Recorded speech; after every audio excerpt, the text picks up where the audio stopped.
Video like जरूर कर लीजिए और ऐसे वीडियो लगातार फ्री में पाने के लिए चैनल को तुरंत सब्सक्राइब कर लीजिए और बेल आइकन को जरूर टैप कर लीजिए ताकि आगे भी सारे वीडियो आपको मिलते रहे। यूट्यूब में फॉलो करते हैं तो प्लीज ये वाला फ्री टेलीग्राम चैनल जरूर ज्वाइन कर लीजिएगा। सारे नोटिफिकेशन सारे अपडेट यहीं पे आते हैं, ध्यान रखिए। स्वागत है आपका सी सेट प्रिपरेशन के इस यूट्यूब चैनल पर।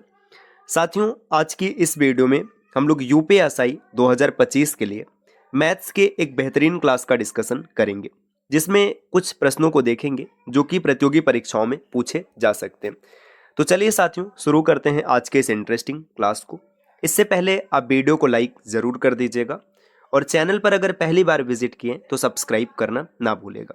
साथियों, अगर आपको यूपीएसआई 2025 की कंप्लीट प्रिपरेशन करनी है तो आप प्ले स्टोर से ज्ञान सर एजुकेशन एप्लीकेशन इंस्टॉल करके कोर्स ज्वाइन कर सकते हैं, या फिर नीचे स्क्रीन पर जो नंबर दिख रहे हैं आप इनमें से किसी भी नंबर पर कॉल या व्हाट्सएप करके भी कोर्स की जानकारी ले सकते हैं।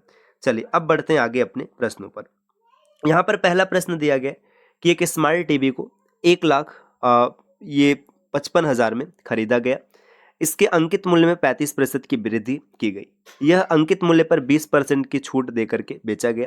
तो स्मार्ट टीवी का लाभ प्रतिशत क्या था? देखिए, ऐसे प्रश्नों में ना कितने का खरीदा गया इसका कोई मतलब ही नहीं होता है, इसको छोड़ दीजिए। 1,55,000 फालतू डेट है। जब सामान खरीदा गया तो मान लीजिएगा कि 100% पे खरीदा गया होगा, मतलब 100 रुपये मान लीजिए, परसेंट ही मान लीजिए, कोई दिक्कत नहीं है। देखिए, सामान कितने का खरीदा गया? 100 रुपये का। अब इसके बाद क्या गया कि 35% की वृद्धि करके छाप दिया गया।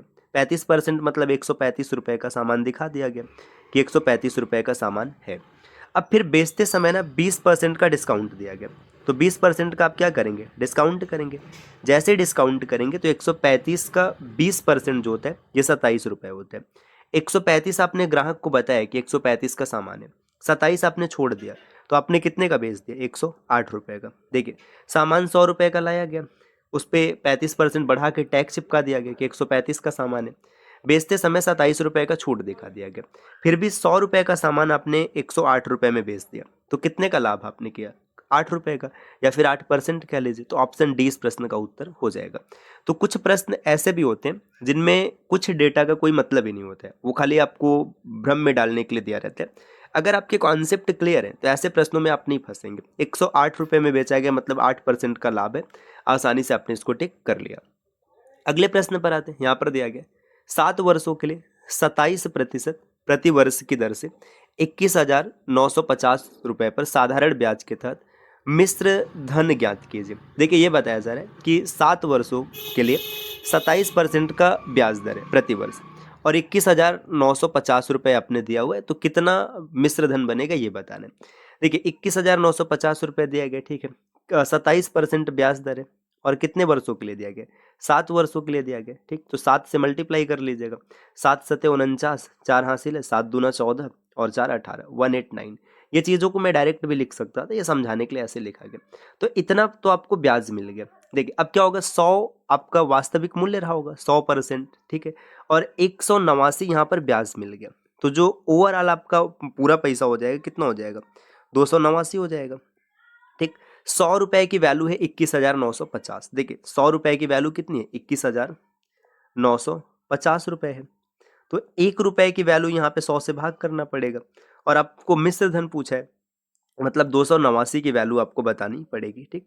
अब कैलकुलेट करते हैं। देखिए, एक जीरो से एक जीरो कट गया और फिर इसके बाद एक जीरो और भी हटाएंगे तो यहाँ पे दशमलव लग गया, तो 219.5 और गुणे 289, तो 219.5 गुणे 289। बस ये कैलकुलेशन करना है, कैलकुलेशन करेंगे आपको फाइनल आंसर मिल जाएगा। तो इसका सही उत्तर क्या होगा आप कैलकुलेट कर लीजिएगा और कमेंट जरूर कीजिएगा। अगले स्लाइड पर आते हैं। नेक्स्ट यहाँ पर दिया गया किस साधारण ब्याज की दर से 4,750 रुपये की राशि पर 5 वर्ष में 950 रुपये का ब्याज मिलेगा। देखिए, बड़ा सिंपल सा है, इसमें आप फार्मूला लगाइए। SI is equal to PRT/100। ये बेसिक है, बाकी आप इसको ट्रिक के साथ भी कर सकते हैं। 950 रुपये का ब्याज मिल रहा है, ठीक है भाई, 950 रुपये हम ब्याज में प्राप्त कर रहे हैं और इसके बाद बोला जा रहा है कि ब्याज दर कितना होगा और मूलधन कितना है? मूलधन है 4,750 रुपये, ठीक। P हो गया, R हमको नहीं पता है, T कितना है सर, कितना समय? 5 वर्ष का है और अपन 100 कैलकुलेशन करना है खाली। देखिए, एक जीरो से एक जीरो कैंसिल हो गया यहाँ पर। इसके बाद इसको काटिएगा, 5 से काटेंगे तो ये 2 आएगा, 2 को इधर ट्रांसफ़र कर देते हैं। 950 गुणे 2 और बटे में 475।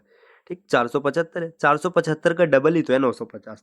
इसको काटेंगे यहाँ से तो ये 2 आएगा, 2 दूना 4, 4% का ब्याज रहेगा, तो ऑप्शन सी इस प्रश्न का उत्तर हो जाएगा। तो 4% का ब्याज लगाएंगे तो ये सिचुएशन पॉसिबल है। बाकी इस चीज़ को आप डायरेक्टली भी मतलब कंपैरिजन करके निकाल सकते थे, तो वो तरीका हम लोग आगे क्लास में सीखेंगे। कंपैरिजन का मतलब जैसे ये देखिए, अगर इसको 100% मानेंगे तो ये 20% आ रहा है। 20% कैसे आ रहा है, क्योंकि इसका 5 गुना है, तो 5 समय है, 5 में 4 का गुणा कराएंगे तो 5 का 20। डायरेक्ट भी ये देखा जा सकता था, आवश्यक नहीं है कि आप इतना कैलकुलेशन कीजिए। अगले प्रश्न पर आते हैं। ब्याज की गणना वार्षिक चक्रवृद्धि आधार पर करते हुए प्रतिवर्ष 30% ब्याज पर उधार ली गई 17,500 की राशि 29,550 प्राप्त करने में कितने वर्ष लगेंगे। यहाँ पर जो ब्याज है ना, ये चक्रवृद्धि बेसिस पे कैलकुलेट किया जा रहा है। तो यहाँ पे अभी बेसिक तरीके से अगर आपको कैलकुलेट करना है तो चक्रवृद्धि ब्याज का फार्मूला आप लगा सकते हैं, और नहीं तो इसके अलावा आप चीज़ों को कैलकुलेट करके देख सकते हैं कि 17,500 रुपये आपका मूलधन है, और यहाँ पे जो आपको ब्याज मिला है चक्रवृद्धि, इसमें से 17,500 माइनस कर दीजिएगा, तो देखिए 75 यहाँ पर आ गया, और इसके बाद 0, और ये 12,075 रुपये आपको ब्याज मिला है। 30% के दर से देखना है तो कितने समय में आ जाएगा, कंपैरिजन करके भी आप चीज़ों को निकाल सकते हैं। देखिए 17,500 और इसके बाद यहाँ पर ये कितना है 29,575, तो चीज़ों को काट कर भी चेक किया जा सकता है, तो इसको आप आसानी से कर सकते हैं। ठीक, चलिए अगले स्लाइड पर आते हैं। स्लाइड नंबर 5 यहाँ पर है।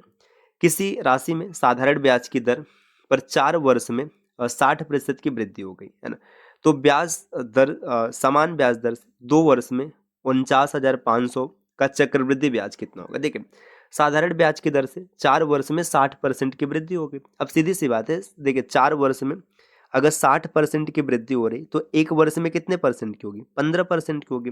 मतलब जो ब्याज दर है ये 15% है।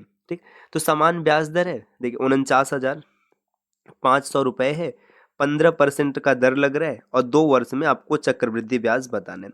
तो अब इसमें आप इसको चाहे बेसिक तरीके से कैलकुलेट कर लीजिए, चाहे भिन्नात्मक मान निकाल लीजिए, जैसे आपको करना है। देखिए 15% की बात करेंगे तो 15% का भिन्नात्मक मान होता है 3/20, मतलब 20 रुपये आपकी सामान्य राशि है, और यहाँ पर 3 रुपये ब्याज के तौर पे मिल रहा है, तो 23 रुपये ये हो जाएगा। देखिए 20 में 400 रुपये जो है ये कन्वर्ट हो जाएगा 529 में, तो 400 कन्वर्ट हो जाएगा 529 में। 400 की वैल्यू यहाँ पे कितना दिया है, ये दिया हुआ है 49,500। देखिए 49,500 बटे 400, 2 जीरो से 2 जीरो कट गया, और यहाँ पे देखेंगे तो आपको वैल्यू मिल गया, जो 1 की वैल्यू मिलेगा ये यहाँ पे हो जाएगा 4 1 का 4, 4 दूना 8, 4 1 का 4, 121.25, ये 1 का मान आ गया। 1 का मान 121.25 है, और ब्याज कितना मिला 129 रुपये, तो 129 से मल्टीप्लाई करना है, तो 121.25 में 129 से मल्टीप्लाई करेंगे तो आपको फाइनल आंसर मिलेगा।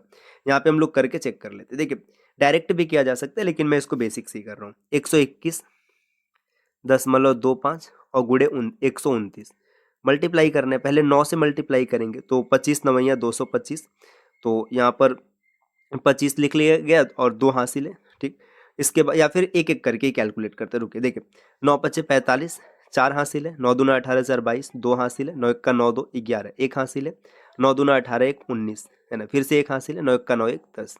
ये जानबूझ के ऐसे किया जा रहा है, बाकी एग्जाम में तो हम लोग ट्रिक के साथ चीज़ों को उड़ाएंगे। अभी पहली दूसरी क्लास है, इसीलिए इसको स्लो मोशन में कर रहे हैं।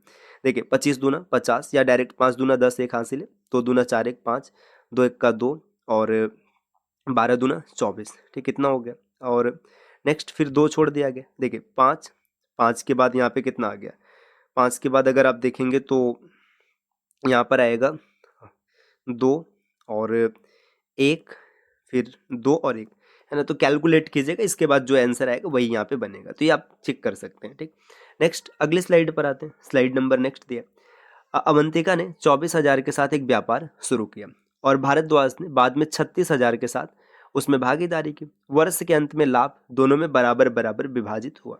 तो भारद्वाज कितने समय बाद जुड़ा। देखिए पार्टनरशिप में क्या होता है, जितना आपका इन्वेस्टमेंट होगा उतना ही आपको प्रॉफिट मिलेगा, और जब भी प्रश्नों में समय नहीं दिया होता है तो समय हमेशा 1 वर्ष मान के चलते हैं। देखिए अवंतिका ने, यहाँ पे अवंतिका है और यहाँ पे भारद्वाज है। अवंतिका ने 24,000 रुपये का इन्वेस्टमेंट किया, ये शुरू से आ रही है, तो 12 महीने तक इन्वेस्टमेंट कर रही है। ठीक, भारद्वाज 36,000 का इन्वेस्टमेंट कर रहे हैं। अब ये एक्स महीने के लिए कर रहे हैं, इसका समय नहीं पता है, एक्स महीने के लिए कर रहे हैं। और अंतिम में क्या हो रहा है कि दोनों का जो प्रॉफिट है बराबर बराबर, मतलब अगर एक इसको मिला तो एक इसको भी मिला। ठीक, अब कैलकुलेट कर लेते हैं, 12 तिया 36 और 8 त्रिक 24। तो देखिए यहाँ पे इसने ना इसको काटेंगे तो 12 तिया ये 3 आ गया और ये 8 आ गया, तो एक्स की वैल्यू 8 आ रहा है। मतलब जो भारद्वाज है 8 महीने तक इसने इन्वेस्ट किया है। तो कितने महीने बाद स्टार्ट किया था? टोटल 12 महीने का व्यापार है, 8 महीने इन्वेस्ट किया, मतलब 4 महीने के बाद जुड़ा था। तो ऑप्शन ए इस प्रश्न का उत्तर बनेगा। अगले स्लाइड पर आते हैं, स्लाइड नंबर 7 यहाँ पर दिया गया। 5 क्रमागत महीनों में एक पंसारी 6535, 7027, 6955, 7330 और 6362 की बिक्री करता है। 6600 की औसत बिक्री प्राप्त करने के लिए उसे अंतिम महीने में कितने की बिक्री करनी पड़ेगी? देखिए यहाँ पे 6600 की औसत बिक्री होनी चाहिए, तो अंतिम में कितना बेचेगा कि इस रेंज को प्राप्त कर लेगा? तो इसमें सीधी सी बात है, या तो आप सबको जोड़ के कीजिए या 6600 को बेस बना करके प्लस माइनस में आप चेक कर सकते हैं क्या सिचुएशन बनेगा। देखिए अगर आप यहाँ पर देखेंगे तो ये 75 कम है ना, 65 कम है। पहले महीने में -65 है ना, -65 करता तो 66 आ जाता। दूसरे महीने में अगर आप देखेंगे तो ये 427 ज़्यादा है, तो यहाँ पे 427 ज़्यादा है इसका, है ना। तीसरे महीने में आप देखेंगे तो यहाँ पे 355 ज़्यादा है ना। अच्छा, जहाँ ज़्यादा होता है उसे कम करना होता है और जो कम होता है उसे ज़्यादा करना होता है, तो डायरेक्ट मैं उसी मोड में लिख रहा हूँ जिसको कैलकुलेट करना है। जैसे देखिए यहाँ पर अगर 6600 का व्यापार प्राप्त करना है तो इसमें इसे 65 ज़्यादा होना पड़ेगा, तभी तो 6600 आएगा। तो 65 ज़्यादा होना पड़ेगा, तो प्लस 65 लिखते हैं। ठीक, यहाँ पर इसको ना 4427 कम होना पड़ेगा, तो 427 लिख रहे हैं। यहाँ पर इसको 355 कम होना चाहिए, तो 355 लिखा जा रहा है माइनस में। इसमें अगर आप देखेंगे तो माइनस 730 होना चाहिए, 730 माइनस में लिख दे रहे हैं। इसमें अगर आप देखेंगे तो ये प्लस होना चाहिए, कितना प्लस होना चाहिए? 28 अगर और जो 38 और जोड़ेंगे तो ये 64 हो जाएगा, मतलब 238 प्लस में होना चाहिए। तो ये सिचुएशन को सेटिस्फाइड करेगा, तो अंतिम में 66 आ जाएगा। देखिए 5 और 8 13, ठीक, 3 हो गया, 7 5 12 और यहाँ पर 2 हो गया। तो अगर आप देखेंगे तो यहाँ पे कितना आ रहा है कि ये इसका मतलब 3 प्लस में है और 2 माइनस में है। अच्छा, ये जो माइनस वाली वैल्यू ये बड़ी है, तो आप इसको जब कैलकुलेट करेंगे तो ऑप्शन सी इस प्रश्न का उत्तर बनेगा। चलिए अगले प्रश्न पर आते हैं। नेक्स्ट यहाँ पर दिया गया कि 5 यदि 55 60 और 65 छात्रों की 3 कक्षाओं का औसत अंक क्रमशः 55 65 और 60 और इतना है, तो सभी छात्रों का औसत अंक ज्ञात कीजिए। तो इसमें क्या करना है, इसका मल्टीप्लाई होगा, इसका और इसका, और फिर अंतिम में क्या करेंगे, तीनों को कैलकुलेट कर लेंगे। तो इस प्रश्न को भी आप आसानी से ट्राई कर सकते हैं। अभी स्टार्टिंग है, हम लोगों ने कॉन्सेप्ट नहीं सीखा है, तो इसलिए प्रश्न आपके ऊपर ज़्यादातर छोड़े जा रहे हैं। इसके बाद अब हम लोग जब क्लास शुरू करेंगे ना, तो फिर एक एक कॉन्सेप्ट के साथ चीज़ों को आगे बढ़ाएंगे, तो प्रत्येक कॉन्सेप्ट आपको पता रहेंगे तो आप आसानी से हल कर पाएंगे। और तो अगले स्लाइड पर आते हैं दोस्तों। देखिए अगर आपने लेखपाल एग्जाम को टारगेट किया है तो ज्ञान सर एजुकेशन एप्लीकेशन से ये सीरीज आपको जरूर फॉलो करना चाहिए। अतिरिक्त जानकारी के लिए नीचे स्क्रीन पर दिख रहे किसी भी नंबर पर आप कॉल या व्हाट्सएप कर जानकारी ले सकते हैं। मिलते हैं आपसे नेक्स्ट वीडियो में, तब तक के लिए नमस्कार।